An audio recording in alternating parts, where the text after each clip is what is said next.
Hi everybody, I'm Corby here from Uyghur Rally. Today we are joined with Rushan Abbas. She is a Uyghur activist who has been active for decades and has recently started working full-time as an activist with Campaign for Uyghurs. So we're very glad to have her here with us today to answer our questions that have been sent in. So we have a lot of questions to get through, but if you have any more questions that you would like to let us know about, feel free to reach out on Instagram or on our Facebook page or on Twitter, and we'll make sure to see as many of them as we can and to try and answer them. So, without further ado, I'm very glad to welcome Rushan here at Uyghur Rally. Thank you so much. Thank you for putting this Q&A session together, and I'm here to answer any questions you or our audience have. Thank you.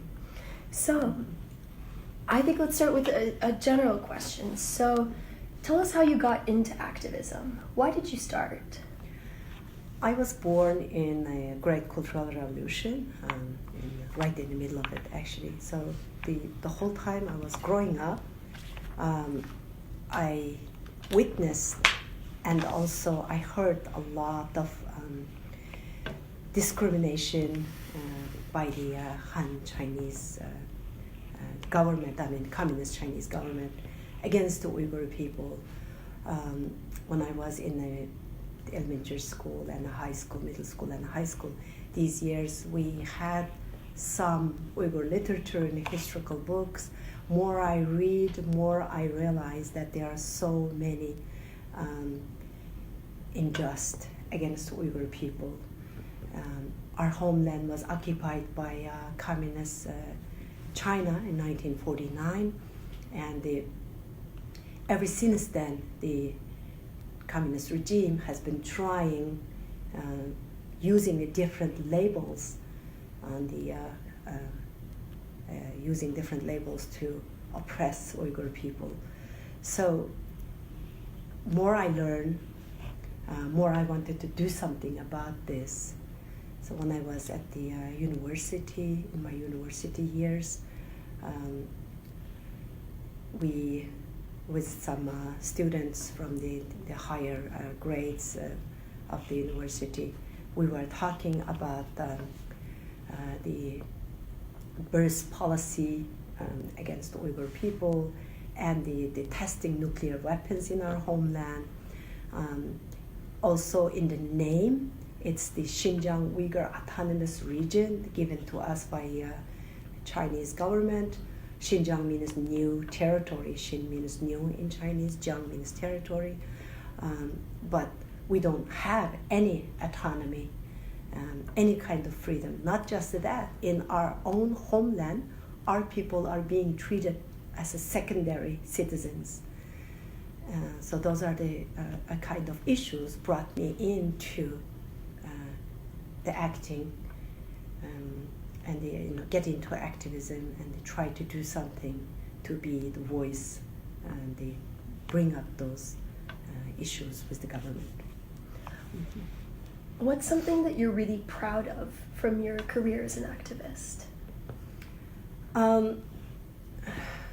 There are so many issues in every subject.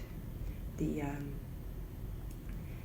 people's basic living rights are being undermined. There is no rule of laws in East Turkestan for our people. East Turkestan, this name is a symbolic and a historical name that we like to use because Xinjiang is the name that given to us after the occupation. That's why we don't really like to use the name Xinjiang. So for our people back home, if you look at it, every aspect of basic living rights of the people, like freedom of speech, freedom of believing in religion, exercising religion, freedom of movement, freedom of communication with anybody within East Turkestan or outside of East Turkestan. So there are so many things to do, and I never think that whatever I have done or I'm doing is enough. It's not nearly enough. But what I'm proud of is at least I am trying. I am doing what I can do. So at the end of the day, when I put my head on the pillow and trying to sleep, I don't feel like I wasted my day. Every day that I struggle, every day I try to be the voice for those voiceless people. Every day I try to address this atrocity, especially now.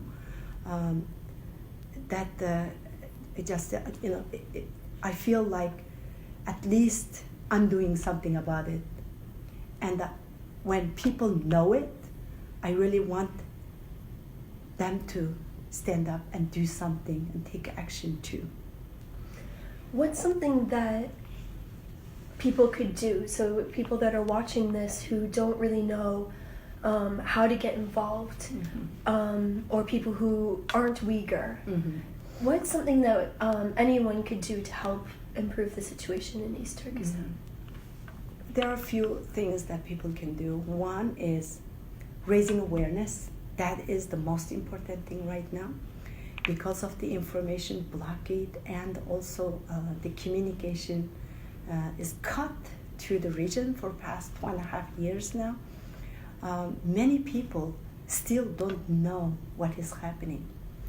Even if they do know, they know that, oh yeah, there's some human rights abuse going on, or people are incarcerated, but they don't know in what skill, what capacity, and what else is going on other than just the 1 to 3 million people in the concentration camps.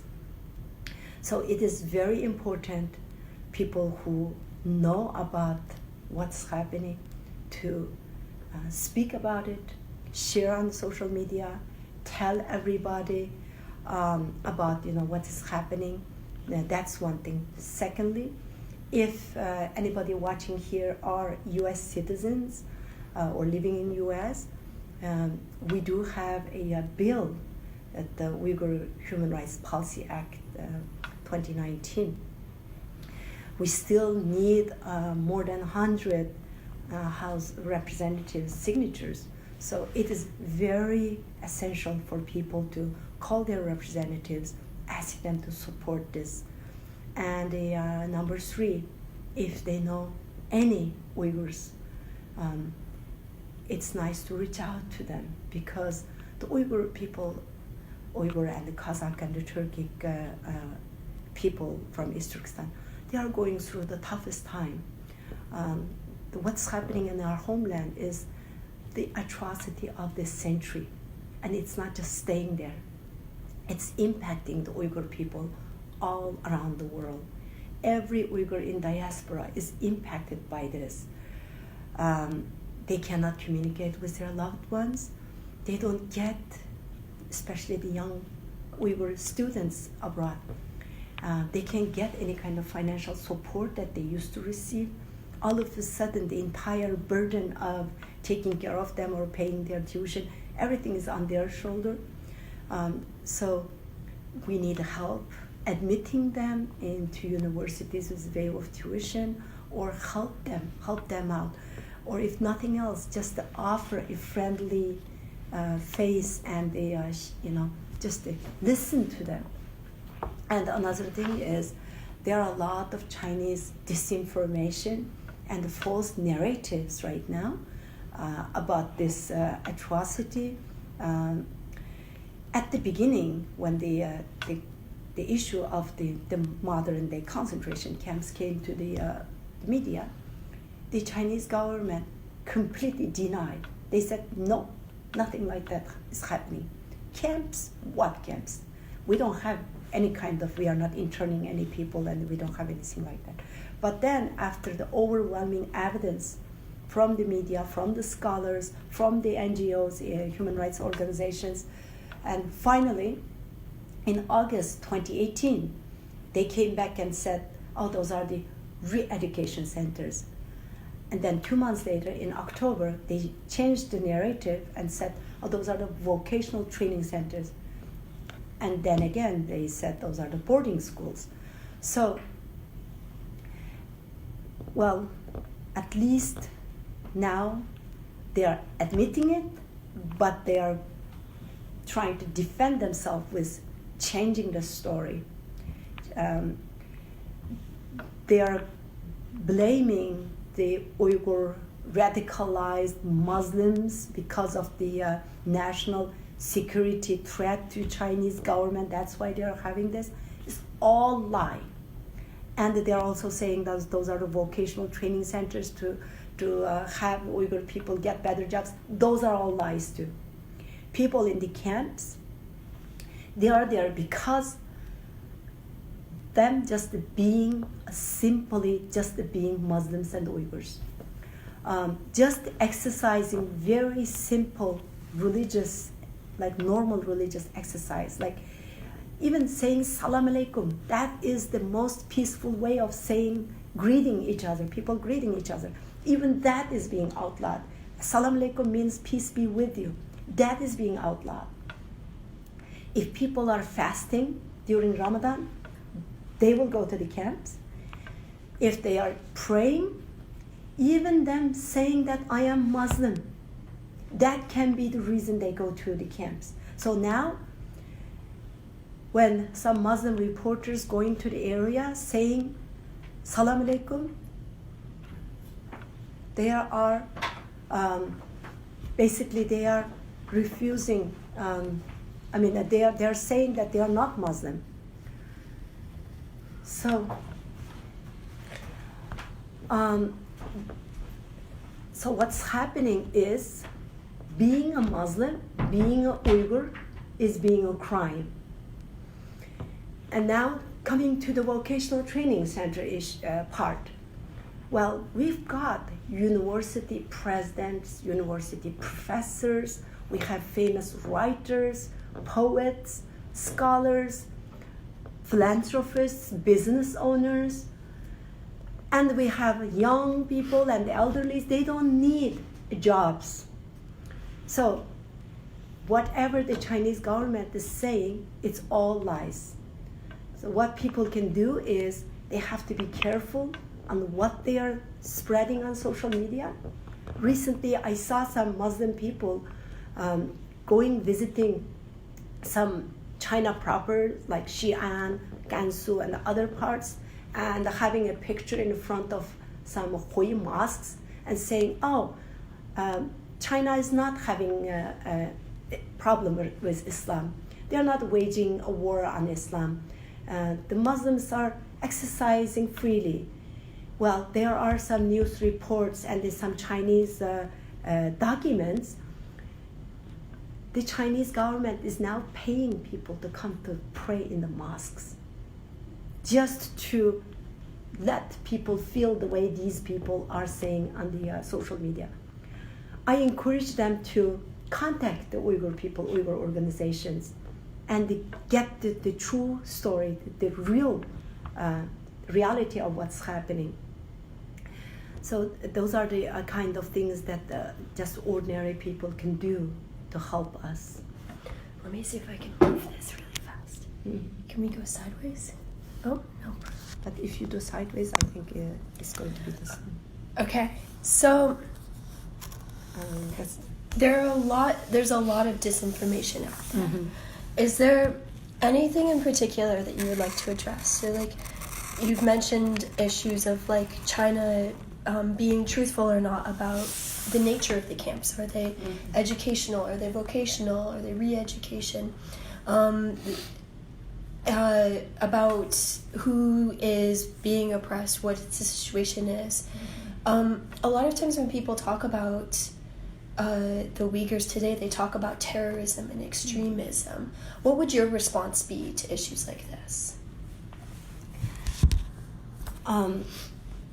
When the Chinese government responding, especially this one particular person who has been talking on the media, repeatedly saying that there are 7,000 people 5 to 7,000 or something like that in Syria, the Uyghurs fighting, and they are terrorists. Well, we all know when the Syria, the war or whatever is happening there, the terrorism came to the surface, when that happened. since 2008, Beijing Olympics in 2008, the Chinese government is very heavily monitoring the Uyghur people. The Uyghurs basically lost any kind of freedom of movement, or when they want to travel, they can't buy train tickets or plane tickets or even bus tickets. Even if they do, they have to go through checkpoints in every corner, everywhere. So for past 4, 5, or even let's say 6, 7 years, if we have, and there were some news reports that there were thousands of the Uyghurs moved to Southeast Asia. From there, they traveled to Syria. All right, my question is, when the Uyghurs are being oppressed, they can't get hotel rooms, they can't get tickets to travel anywhere. If there is a 5 to 7 people, we are not just talking about some young man or some male population moving around. We are talking about families, wives and the children. When there is about 70 or 100 people traveling without any kind of identification, traveling without passports, and moving from northwest part of the country all the way to southeast part of the country, going through a few countries, few borders. Let's say that's just some people bribing some police or officials, or they're desperate and trying to get to another country. If there's about 700 people to 1,000 people, then we'll say it's some sort of human trafficking that's backed by some gangsters or some sort of gang operation. If we are facing 7,000 people doing that, what is that? That is the state-sponsored, it is an operation, basically a government-sponsored, state-backed operation. So which state is that? Which government is that allowed that many people travel all the way from northwest part of the country, going through thousands of miles, all the way to southeast of the country, and from there they got to Syria and ready to fight? So I am very skeptical about that, and I cannot say, I don't have proof, I cannot say that that's what the Chinese government did, but sure it looks like that way, because the Chinese government kept using this as the excuse when they start to build up the camps. Even, let's say, we condemned any kind of violence, even if there were some violence, and even some people reacting the way the Chinese government is saying, will that justify incarcerating 1 to 3 million people, punishing a group of ethnicity, punishing entire ethnic group collectively?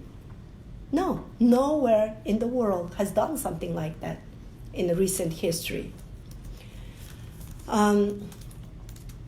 So those are some of the disinformation the Chinese government is saying. They kept saying that the Uyghurs are radicalized and the Uyghurs are terrorists.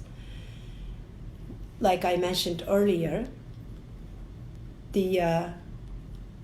all Islamic practice is being outlawed. Any kind of legal, just normal Islamic activities being labeled as illegal Islamic activities. And the Chinese government is announcing to the world that they are sinifying Islam with the communist ideologies. How in the world any religion, not Islam, not just Islam, any religion can be compatible with communist atheist ideology? They are putting Xi Jinping's picture and the Chinese flags to the mosques, and monitoring everybody who's coming in, if there's anybody left there to come and pray. And when they have the government-sponsored tours from the media or from the governments, they are asking people to come and pray. There was a journalist from Albania. He's being very outspoken. His name is Dr. Olsi Yazıcı.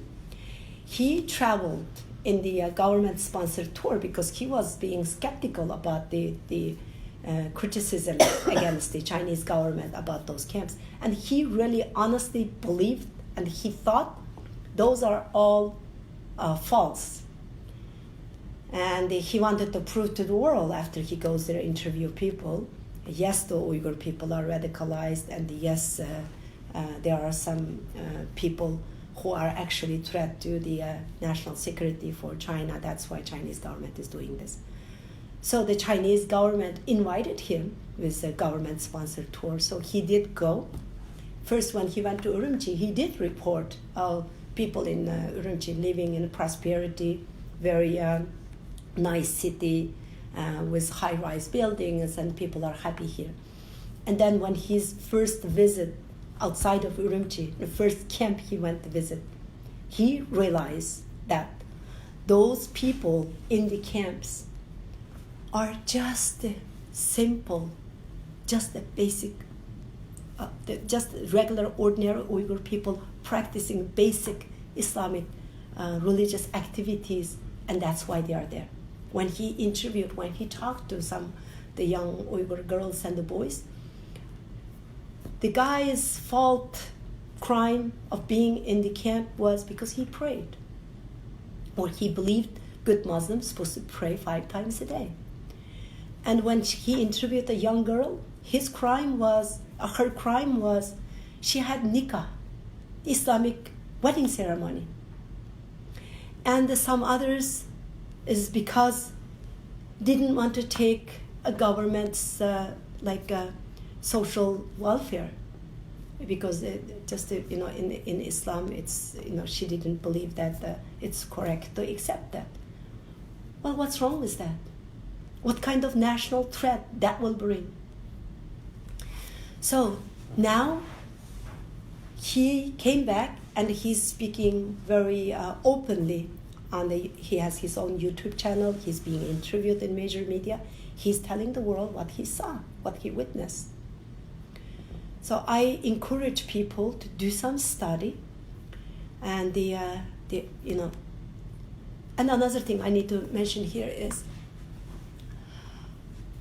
before 9/11 tragedy in America, the Chinese government, they were making propaganda videos advertising to the world, come and invest in Xinjiang. They were saying that, this is a land of prosperity, peaceful, beautiful place with peaceful, friendly people. The Uyghurs are very peaceful nation, and they love sing and dance, and they love guests. Come and invest here. Your investments is safe here. 2 months later, when 9/11 happened, in overnight, they just changed the entire the narrative and propaganda, and used the pretext of war on terrorism, and started to say, we are the victim of Islamic terrorism. So they are using the Islamophobia and Islamic terrorism very effectively. Yeah, this is, I think, something that has been very common over the years, especially since 9/11. And it's something that you have personal experience with throughout your years working both as an activist and as someone who's very prominent in the Uyghur community. And so in previous years, you said you've worked with Uyghurs who were detained in the U.S. in Guantanamo. Tell us about that experience, and tell us maybe something that you've learned. And that's quite a difficult place to be, and quite a difficult situation to be working in. So how would you explain that, what that was like to be working there, and what's something that you've taken away from that work experience? Actually, before I answer that question, I would like to add something here. Sure. Now, many people or the governments or scholars, they are trying to say that current situation is getting worse because United States is having an issue with the trade war with China and all that. And because of that, United States is criticizing China's human rights strikers, and they are using Uyghur case as one of the excuse. I completely disagree with that, because back in 2002, the U.S. was not having any issue with China. The relationship was. The U.S. made it very clear that these people, when the U.S. government declared that those are non-enemy combatants and the Uyghurs are not a threat to U.S. and U.S. allies, they have nothing against the U.S. or Western allies. Their problem is the Chinese government, and they were escaping from the Chinese oppression, and they were just at the wrong place at the wrong time. And that's why they ended up in Guantanamo when we went to Afghanistan, because they were escaping from the war, because they had nothing to do with the war. They were escaping, and when they were crossing the border to Pakistan, the Pakistani bounty hunters basically arrested them, turned them into U.S. as foreign fighters. So that's why they were in limbo. But what I have witnessed is how United States stand up for China's false accusation of those Uyghurs being terrorists, and they did not send them back to China. Worked so hard to resettle them to third safe country. Now they're all free and they're living in the other countries. So my answer to those people who is blaming U.S.'s trade war with China is, please don't mix that, because any government, any in the economically independent countries, any Western democratic countries, in my opinion, if the Muslim majority countries, if they know the reality, not just buying China's false narratives, they should follow U.S.'s footsteps and do what our government is doing. And now come back to Guantanamo. Yes, I lived in the base for 13 months, and then I traveled back and forth for 40, 50 times, spent 11 years of my life translating for interrogators, and later for their defense team, and later working with Department of Justice, Department of State on the resettlement of those Uyghurs. The Guantanamo Bay prison camp over there was viewed as the worst, the worst prison camp, and the people were called as the worst of the worst. We have Uyghur people, don't take my words for it, the 22 Uyghurs who lived in Guantanamo, if you talk to any one of them, they compare the current situation of the Uyghurs. I'm not talking about 1 to 3 million in the concentration camps. I'm talking about people at large like you and me, the people living everyday lives. Their lives is worse than the prisons in Guantanamo, because the detainees in Guantanamo, they could pray. They have Quran and the prayer rugs in their cell blocks. They can fast during Ramadan. The military even specially ordered horma, dates, for their prayer, for their fasting times. Nobody interferes with their faith. They can exercise religion without any problem. But the Uyghur people who's living daily lives, they are subject to ubiquitous cameras with facial recognition softwares and iris scanning systems. And they are being monitored with GPS tracking devices on their vehicles and QR scanning codes on every Uyghur homes. They have more than 1 million Han Chinese people living inside of the Uyghur homes, supervising their daily activities, sleeping in their beds. Imagine that. There are so many news reports recently on that story. There's Chinese government documents saying that coming in, to sleep on the same, there's a place called Kang, where the Uyghur people usually sleep on the countryside. Those Uyghur cadres should sleep on that together with the Uyghur families. When we are talking about Uyghur families, majority of the Uyghur families, their husbands or any men in their house, they're gone. They're taken to the camps or prison. So there's only women or wives or daughters left. And those Han Chinese officials, Han Chinese cadres, sleeping on the same bed with them. What is that, Uyghur girls are forced to marry Han Chinese with government-sponsored forced marriage, with government gratifications, such as offer of jobs, housing, and the money for those Han Chinese to marry Uyghur girls. The girls nor their families can reject such a forced marriage. If they reject that, then the government will view those girls as rejecting intermarriage because they are religious extremists, because they don't want to marry Han atheist Chinese. So they have two options. One is going to the camps, rejecting the marriage and go to the camp, or marrying a person that she doesn't love, she doesn't know even. So compare Guantanamo, the prison camp, the detainees in Guantanamo, to the regular Uyghur people living at large. The Uyghur former detainees say the Guantanamo life was better.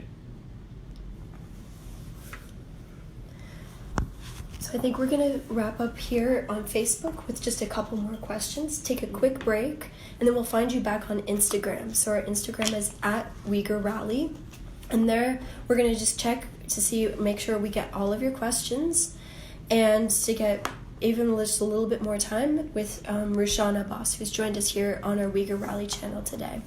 So since we're going to answer our last couple questions here on Facebook, I think we should end on a little bit of a lighter note because that was quite heavy, and it's true. A lot of this situation is quite true, and it is such a heavy situation that so many bad things are happening to so many people. The numbers of what's happening in Xinjiang and East Turkestan are simply staggering. But I think it's important for everyone to remember that the Uyghurs cannot be defined only by tragedy. And so I think I would like to ask you, what's it like to live in East Turkestan? What was your life like when you lived there? What does it look like? What are the foods that you missed? And to give us a sense of your home and where you were from.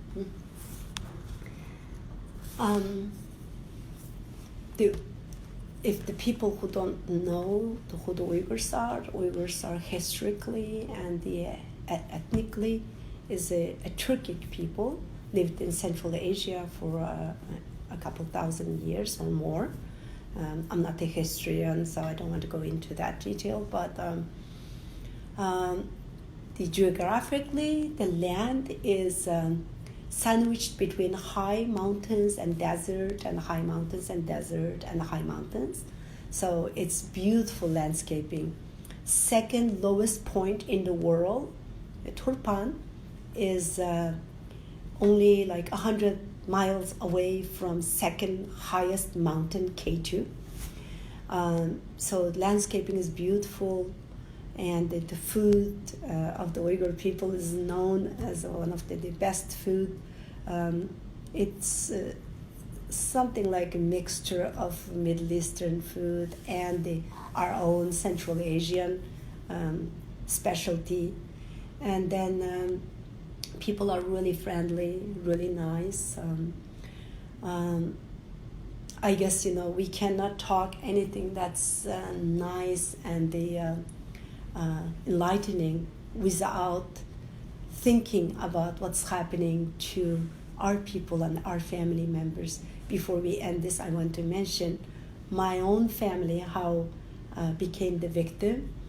I have been very outspoken and I have been very vocal about the atrocity, and my husband's entire family was gone. So about 14 months ago, I spoke first time at the public, and it was live streamed at the Hudson Institute, one of the think tanks in Washington. I talked about the fate of my in-laws and the conditions of the camps. As an American, exercising my constitutional rights here in America, my First Amendment, yet my sister became the victim. 6 days later, the Chinese government took my sister and my aunt the same day. Also, they live about 1,400 kilometers away from each other. They both got abducted the same day. But my aunt was being released 4 months later, but there is no information on my sister for past 14 months now. It's almost 14 months. My sister is completely opposite of my personality. I have been always outspoken and vocal, but my sister is a very introverted person. She doesn't talk much. She's law-abiding, very generous, just helping people. She's a good cook. She has been a great mother, and she has 2 daughters. They both live in America. They both are American citizens. She has 3 granddaughters. They're all born here. So she came visit when her first grandchild was born in the summer of 2016. Also, she has a passport valid for 10 years, and she has 10 years visa to come to United States. She didn't want to stay. She went back in August 2016 because she felt she was safe in China as just a law-abiding citizen. She has nothing to do with any kind of political activities or ideas or religious, so-called illegal religious activities, nothing. So just being an ordinary person, she went back. After she went back, when I was still being active, some people did ask me, don't you worry about your sister when you are being so vocal? And I said, if the Chinese government puts my sister in the camp, there will be no one left in entire East Turkestan. Yet, she became the victim for my activism here in America.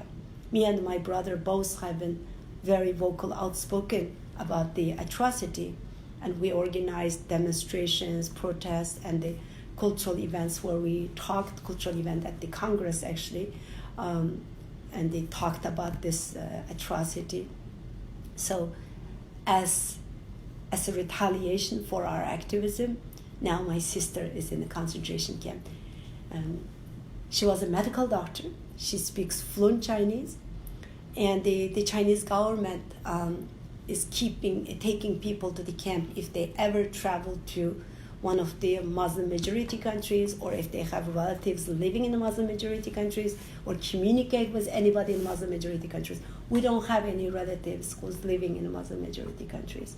So she doesn't fit into any of the normal criteria for people being detained in the camps, other than just that she is our sister. What else was the question?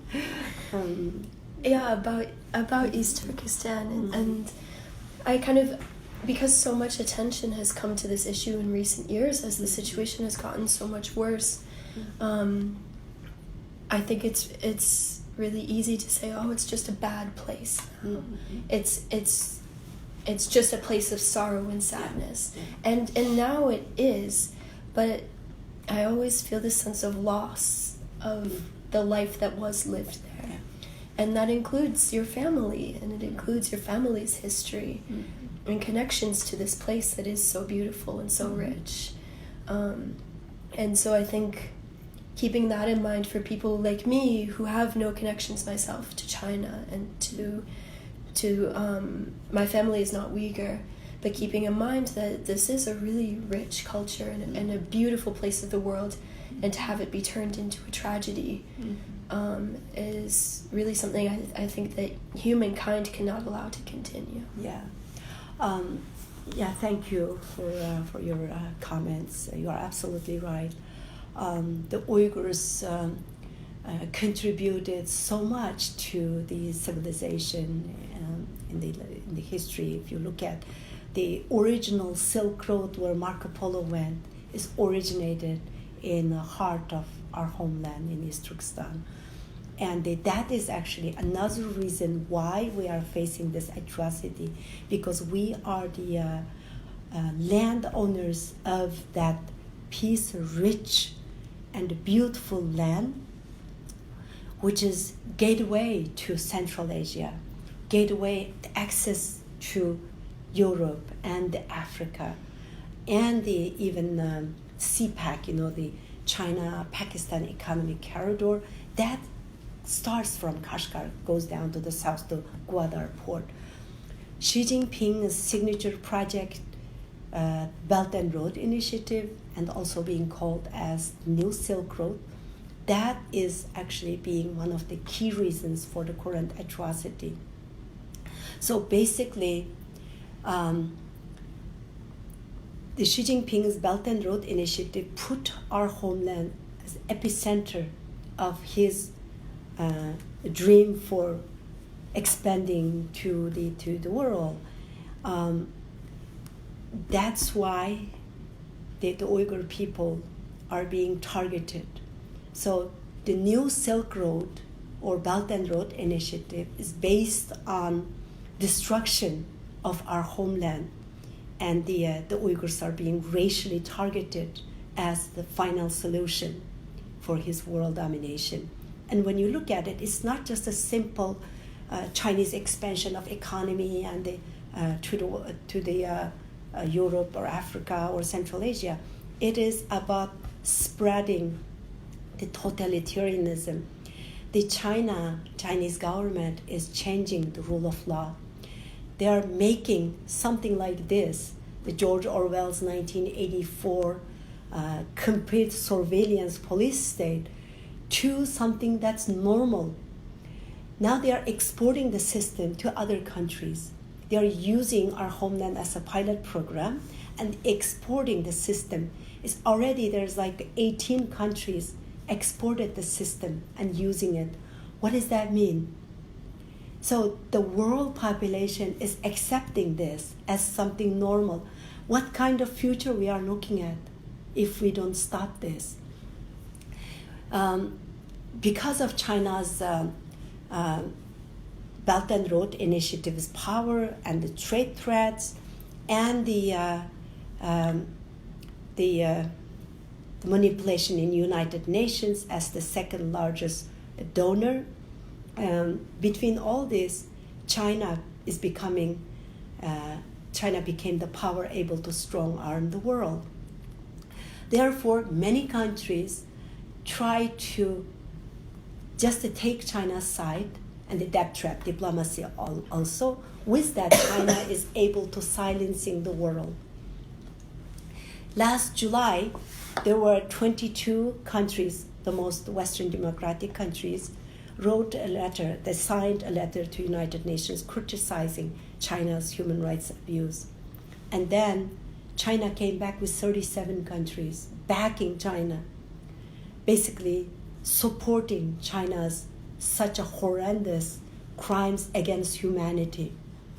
And then 2 more countries joined the list, became 24 countries criticizing China's human rights records. China came back with 13 more, made it 50. Imagine that, 50 countries supporting totalitarianism, supporting China's crimes against humanity. What if those numbers were 100 or 150? What kind of world we are looking at? And also, China is set now for Beijing Olympics, Winter Olympics 2022. the Olympic game is the game to celebrate the unity and the differences of different culture, different countries, different nations. If the International Olympic Committee holds the principles of the Olympic Games, they should never allow China to host this game, because China, with holding 1 to 3 million people because of their ethnicity, because of their religion, China is the last country to qualify to hold such a special game. And also, I don't know what to say about the Muslim majority countries. I hope that they don't understand the massive and what scale this human rights abuse. If they do, if they only understand what is happening to those Uyghur Muslims, I'm sure they will be with us. So I really want them to pay attention and understand what is happening to Uyghur Muslims. One final question here on Facebook before we take a quick break, and then we'll be on Instagram at Uyghur Rally. How does your hair look so good in every single photo? Can you let us in on the secrets? What's your hair care routine? That is too funny, because I don't remember last time I had chance to go to salon and had a haircut or do anything for myself. It's the natural curl that I have. I guess it's the Uyghur thing. We have the Uyghur people. I wouldn't say majority, but a lot of Uyghur people have curly hair. And so when I don't have time to do anything, when I just come out of the shower without being able to dry my hair or using flat iron to fix it, it looks like this. So I guess I just have to leave it like that. Don't spend any time on my hair. Thank you. So there's the secret. It's all natural. It's just being Uyghur. So we're going to take a quick break, get some water, get some refreshments, and then we'll be back here on Instagram live streaming with Rushan Abbas at Uyghur Rally in just a couple minutes. Thanks.